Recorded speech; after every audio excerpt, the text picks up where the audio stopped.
मामला है, आप लोग प्रोटेस्ट कर रहे हैं यूजीसी के ऑफिस में एक रिजर्वेशन को लेकर, आप प्रोटेस्ट क्या है पूरा मामला बताइए। मामला ये है कि यूजीसी के जो चेयरमैन हैं जगदीश मामीराला और यूजीसी का जो तंत्र इस वक्त जिन लोगों के हाथ में है, उनकी जो समझदारी है, उनकी जो पॉलिटिक्स है, उसके तहत एक वो नोटिफिकेशन जारी करते हैं।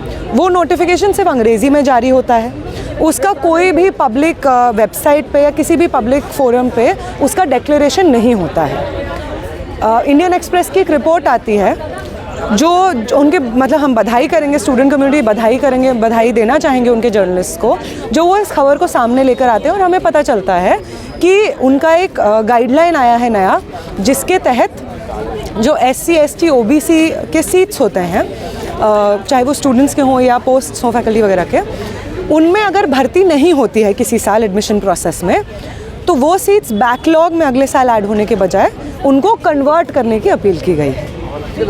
अब ये बात समझ में आती है, पूछने को आती है हम सबके दिमाग में कि ऐसा क्यों हुआ कि इस रेगुलेशन एंड गाइडलाइंस के बारे में किसी को बताया नहीं गया, ऐसा क्यों हुआ कि किसी भी पब्लिक फोरम पे इसको घोषित नहीं किया गया, क्यों चुपके से इसको पास करने की कोशिश की गई। तो हमें साफ समझ में आता है कि आज के समय में और जो लोग सत्ता में हैं, उनका बहुत लंबे समय से प्रयास रहा है कि दबे कुचले दमित समाज से आने वाले स्टूडेंट्स कभी भी यूनिवर्सिटीज़ की जो दहलीज़ है उसको लांघ के उस पार ना आ जाए।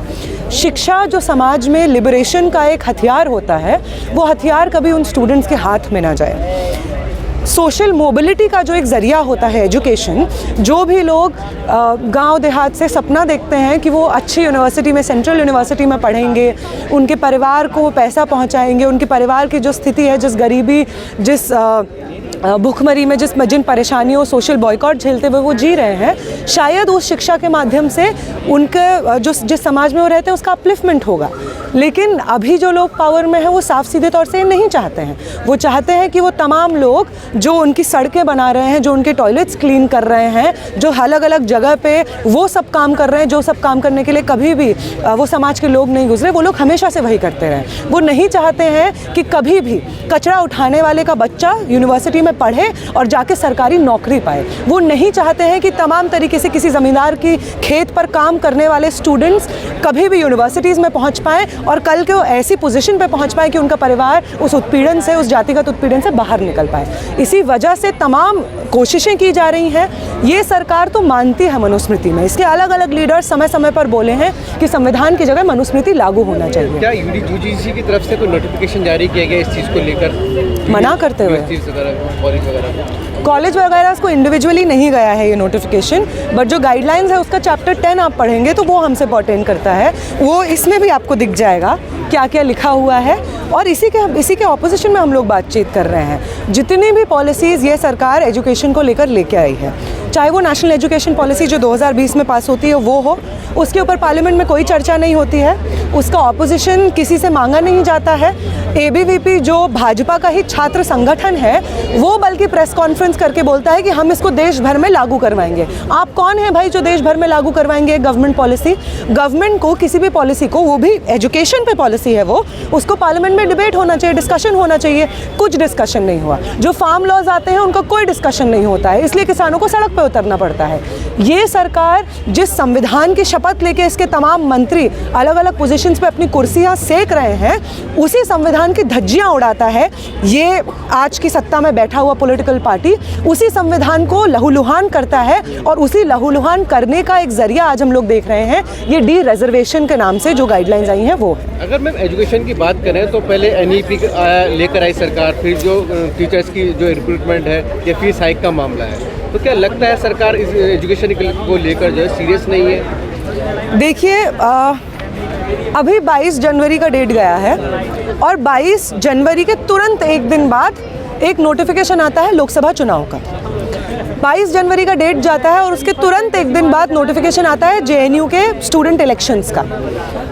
हम स्टूडेंट्स हैं, उसी JNU में पढ़ते हैं, तमाम अलग अलग सेंट्रल यूनिवर्सिटीज़ में पढ़ते हैं, और हमें मालूम है कि भाजपा आरएसएस संघ के लिए क्यों ज़रूरी है कि घूम घूम करके सड़कों पे राम के नाम का झंडा दिखवाया जाए, ताकि अगले दिन जो लोकसभा का नोटिफिकेशन आएगा उस लोकसभा के नोटिफिकेशन को देख कर जनता को ये याद आए कि राम को लाने वाली भाजपा की सरकार थी।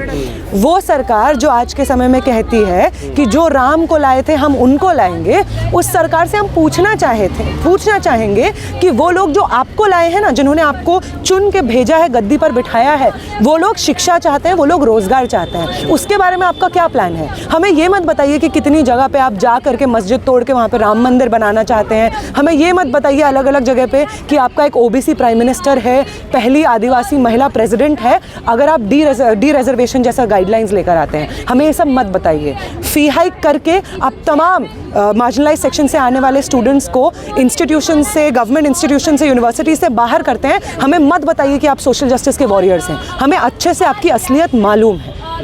लेकिन मैम आजकल तो जो युवा चाहता है हाथ में भगवा झंडा लेकर घूम रहा है, और आप एजुकेशन की बात कर रही हैं। हम भी युवा हैं, हमारे हाथ में कोई भगवा झंडा नहीं है। हमारे हाथ में ये प्ले कार्ड है जिसमें लिखा हुआ है कि हम अपनी एजुकेशन बचाने आए हैं, हम डी रिजर्वेशन के जो गाइडलाइंस आए हैं उसको अपोज करने आए हैं। बहुत हो सकता है कि आप लोग तो चलिए इंटरव्यू ले रहे हैं, हमारी बात सुन रहे हैं, हमारी बात जानने की कोशिश कर रहे हैं। हम सब जानते हैं कि आज के समय एक मीडिया का बड़ा तंत्र लगा हुआ है जो ये बात फैलाने में लगा हुआ है कि सबको राम की चिंता है, सब राम के पास जाना चाह रहे हैं। इस वक्त जो गवर्नमेंट का जो टैक्स जाता है सरकार के पास में, हमारे जेब से जो टैक्स जाता है वो खर्च किया जाता है सरकार का एडवर्टाइजमेंट करने पर। यहाँ पे दिल्ली में आपको योगी के पोस्टर्स दिख रहे हैं, आपको अमित शाह के पोस्टर्स दिख रहे हैं, यहाँ सामने जय श्री राम मंदिर प्रोग्राम होने जा रहा है। जो तमाम नेता हैं जिनको भेजा जाता है एडमिनिस्ट्रेटिव तरीके से सुचालन करने के लिए, वो जगह जगह पे जागरण करवा रहे हैं ताकि आने वाले चुनाव में उसके नाम पर वोट मांग सकें। एक अधूरा बना हुआ मंदिर का उद्घाटन होता है क्योंकि चुनाव आने वाले हैं। क्या हम समझते नहीं हैं? हमने इस पूरे देश का इतिहास देखा है 90 से लेकर अभी तक का, किस तरीके से इनके रथ के नीचे कितने सारे लोगों की जाने गई हैं, कितने सारे लोग शहीद हुए हैं। हमें मालूम है कि जो राम मंदिर उन्होंने बनाया है वो इसलिए नहीं बनाया क्योंकि इनके दिन में कोई भी श्रद्धा है। वो राम मंदिर इसलिए बना है ताकि उस पर भाजपा अपने सियासत की रोटियां सेक सके। और ये जो हो रहा है डी रिजर्वेशन के नाम पे, प्रोटेस्ट करना इसलिए भी ज़रूरी है क्योंकि जो चुपके अब आप खुद सोचिए ना, national education policy, farm laws और ये डी रिजर्वेशन वाला जो इनका गाइडलाइंस है, ये लोग चुपके से क्यों लेकर आए? क्योंकि इन्हें मालूम है कि जनता के लिए रिजर्वेशन अभी भी मुद्दा है। वो तमाम लोग जो बाबा साहेब के सिद्धांतों पे चलते हैं, इसकी संविधान को मानते हैं, उसकी कसमें खाते हैं, उन सब लोगों के लिए संविधान के मूल्य अभी भी उतने ज़रूरी हैं। और उन संविधान के मूल्यों में से एक प्रथम मूल्य है आरक्षण का मूल्य। ये लड़ाई कुछ हमें भीख में नहीं मिली थी, बहुत लंबी लड़ाई, सदियों की, सालों की लड़ाइयाँ तमाम लोगों ने लड़ी हैं, शहादत दी है, तब जाके आरक्षण लागू हुआ है इस देश में। तब जाके SC ST OBC कम्युनिटी से आने वाले लोगों को अपने अधिकार मिले हैं। SC ST एट्रॉसिटीज़ एक्ट आया है, तमाम तरीके से रेगुलेशंस आए हैं जो जातिगत आधार पर किसी पे भी साथ भेदभाव और हिंसा को क्रिमिनलाइज करते हैं। ये लड़ाइयाँ हमने ही लड़ी हैं। और आज के समय में जब एजुकेशनल इंस्टीट्यूशन से हमको लात मार के बाहर फेंका जा रहा है डी रिजर्वेशन के नाम से, तो हम यहाँ पे एकदम प्रोटेस्ट करेंगे। जितने स्टूडेंट्स को नहीं मालूम है कि डी रिजर्वेशन हो रहा है, जाके कैंपसेस में पर्चा चिपकाएंगे, ये पोस्टर्स चिपकाएंगे उनको बताते हुए कि वो लोग जो तुमको बोल रहे हैं कि ओबीसी प्राइम मिनिस्टर है, हम लोग तो जो दबे कुचले समाज है उसके नेता हैं, वो दबे कुचले समाज के नेता ये कर रहे हैं तुम्हारे साथ। दबे कुचले समाज का नाम ओढ़ते हुए, उसकी पहचान को लेकर घूमते हुए मनुवादी नेता हैं। वो चाहते हैं कि आप एजुकेशन इंस्टीट्यूशन से बाहर हो जाएं। हम घूम घूम के हर स्टूडेंट को बताएंगे जो हमारे सामने आएगा।